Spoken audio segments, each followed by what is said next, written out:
They bought $11 million company for $25 million.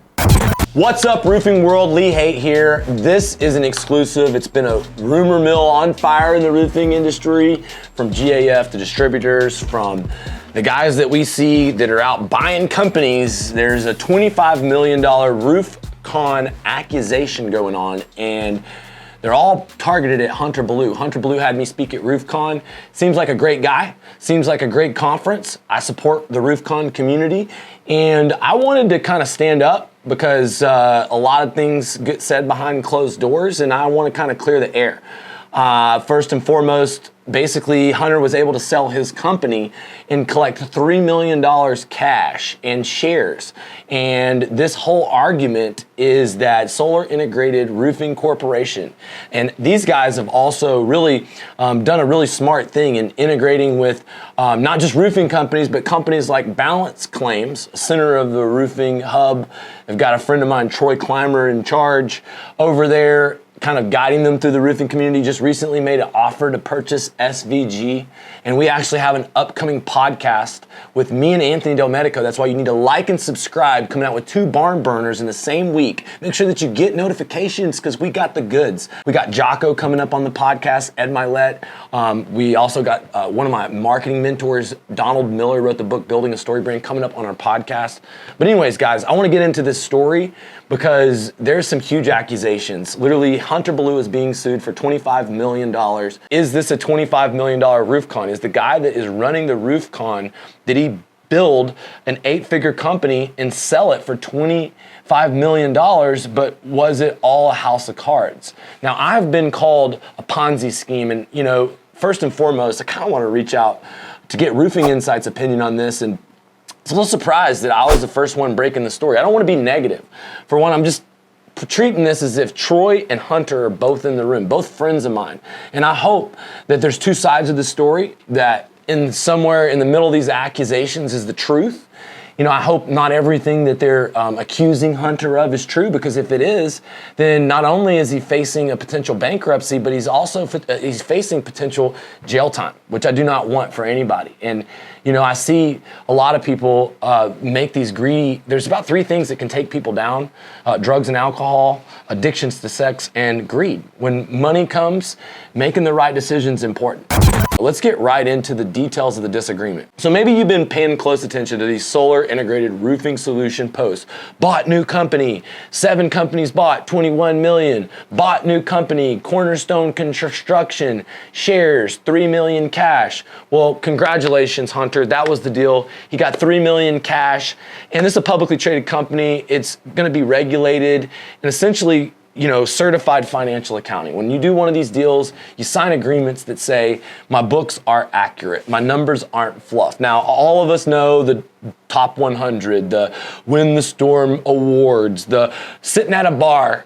When a roofer tells you how much revenue he does, chances are you can cut that number in half and then cut it in half again. Now, I always like to show off the results. I always like to prove by show, not tell. And people think I'm loud, so they think I'm full of shit. But I'm actually, like, when you play poker with me, I'm straight by the book. I'm a put it right in your face type of guy. I'm actually incapable of holding back stories. Like, my wife, when she heard me learning about this story, is like, Lee, don't do that. Don't do that story. I'm like, no. Someone deserves, I've sat in the hot seat being accused of a Ponzi scheme when it wasn't, to speak up for Hunter. And he invited me to speak at his conference. If this is the greatest RoofCon of all time, and he was able to get 3 million cash, and he was able to sell all of his shares and get away with it, and now he just has to defend himself in civil court and pay off some people. Look, it's not how I would do it, but at the same time, it's some Wolf of Roof Street shit. I got a text. It was a little screenshot of this document, and this document is United States District Court, Southern District of California. It was filed on January, I think, 21st of 2022, so it's hot off the presses.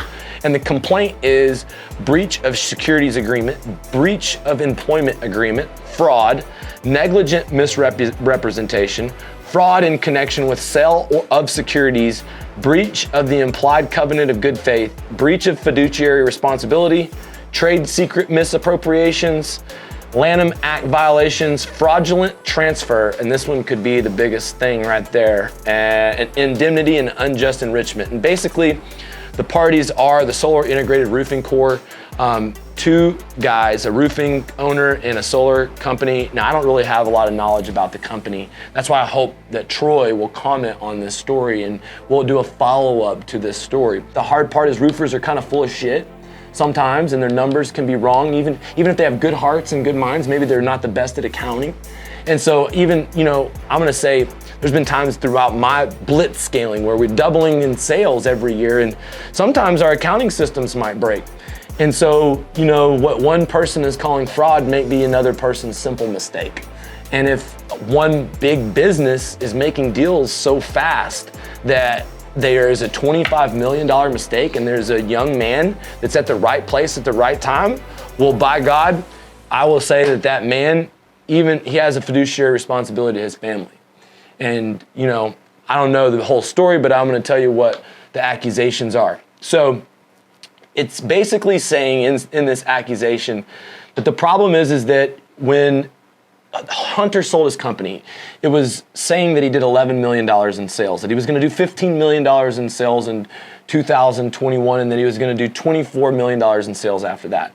I had different contractors. They were doing some emergency repair work down in Gulf Shores, Alabama. They were doing some work in Florida, but I didn't know if they had a license down there. And for emergency services work, you don't need a license, but you can get these deals that you think you have contracts on and fluff them up. Go on Facebook, take a picture in front of a big building. Everybody thinks it's easy to be a multi-million-dollar contractor. Really, you only got the tarp job. And I think what might have happened is a little extra, as you're getting courted by a big company, you got these potential deals and they go into your pipeline. They're not really deals. This is like the big problem with the roofing industry. Look, a deal's not a deal until you've collected a down payment and you've got a contract and you've got a permit to start the work.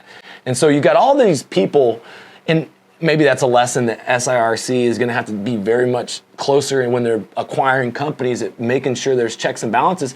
One of the hardest things to do for me was getting a certified financial accounting. And because a certified financial accounting is different than just somebody going through as an accountant and telling you what your net worth is. Certified financial accounting is making someone's career stamped on the accuracy and forensic nature of the statement. And so for me in 2021, I know it was hard for me to get forensic accounting for 2020 because I had to fire a lot of the people in my accounting department. I had to upgrade my accounting systems, and I made some mistakes. And so if I had sold my company based off some of those numbers, then people might come back on me and they might be saying some of these same things. So, looking at it from Hunter's perspective, in this deal, I'm trying to give him the benefit of the doubt, all right?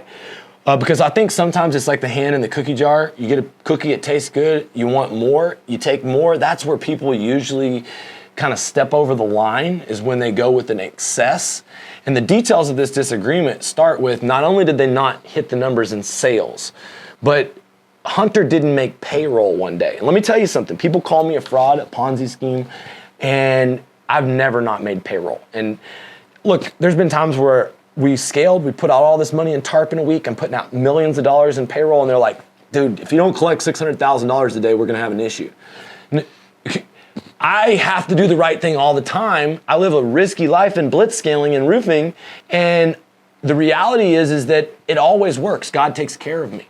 And so, my point is that I can see where it could happen, but it was after he was transferred $3 million cash, and then they couldn't make payroll, which is really weird. The next thing that really started to happen was, they started to realize, SIRC, that, Ballew had represented that there was going to be all these business and revenue, and it just wasn't coming in. And, hopefully Troy is probably not going to give us all the details on that, but we'll comment on some of that stuff, because a lot of people are buying out there this 8-figure roadmap, and Hunter's out there selling. I remember the first RoofCon I went to, I brought my scaling roadmap. I just completed it. And that scaling roadmap, I've been through hundreds of people, one-on-one clients, thousands of clients, 18 years in experience, man, 5 years in the business.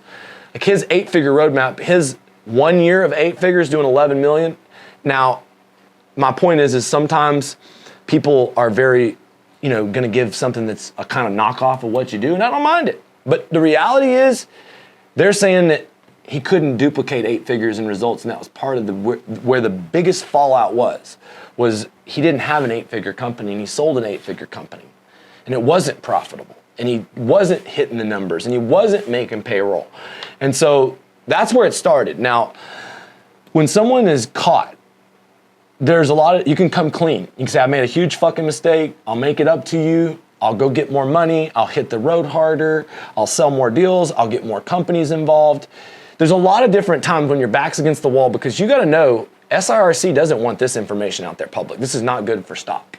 This shows that roofers are out there getting over on them for $25 million. And this is their business model of acquiring companies, that they just take paper. I mean, I hope to God they've learned from this and don't make these same mistakes, because I want all the people that are getting bought by this company to grow their net worth, to grow their company, to become blue-collar millionaires, because that raises the status for us together.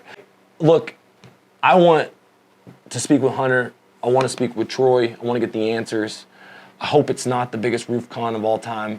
I hope it's one of the biggest success stories of all time. I hope I'm invited back to RoofCon to be one of the contributors to the community. And I surely want you, if you're a fan of Hunters and a fan of RoofCon, to be a part of the National Roofing League. And with that, thank you. Like and subscribe. Comment below what you think about the whole ordeal. I don't usually get into the dirt, but I wanted to give both sides of the story, and I called Roofing Insights in because he's really tight with Hunter. I guess it's cronyism or something. He delayed on doing this. So I got out there and put it out there. So tell me what you think. We'll see y'all later this week with Anthony Del Medico versus Lee Haight. Stay tuned, baby.